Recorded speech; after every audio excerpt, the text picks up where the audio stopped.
ஒரே ஒரு டோக்கன் மட்டும் வாங்கி கொடுங்க. என்ன சொல்றீங்க?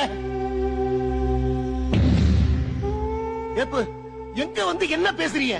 சத்தியமா சொல்றேன், யார் கால் எடுக்கணும் தலை எடுக்கணும்னு சொல்லுங்க, உடனே செய்யறேன். நீங்க எனக்காக எவ்வளவோ செஞ்சிருக்கீங்க, நான் உங்களுக்காக எவ்வளவோ செய்ய கடமைப்பட்டிருக்கேன். ஆனா வேண்டாம், இந்த விஷயத்துல வேண்டாம். சங்கடமா இருக்குண்ணே. உங்களுக்கு தரக்கூடாதுன்னு இல்ல நண்பர்களே, எங்களுக்கே தரமாட்டாங்க. நாங்க மதுரைக்குள்ள வந்துட்டு எங்களால மதுரையிலே மாடு அடிக்கணும், ரொம்ப பெரிய படாத பாடா இருக்கு. இப்ப வெளியூர் மக்கள் எல்லாமே என்ன பண்றீங்கன்னா, உங்க ஊர்ல பூரா அடைச்சிட்டு மதுரையில மட்டும் அடைக்க முடியலன்னு ஃபீல் பண்றீங்க. ஆனா மதுரைக்காரங்க மதுரைக்குள்ள உள்ளூருக்குள்ளே அடைக்க முடியலன்னு ஃபீல் பண்ணிக்கிருக்கோம். அந்த அளவுக்கு போய்க்கிருக்கு இங்க டோக்கன். ஆனா எங்களையும் ஒரு ஆளா மதிச்சு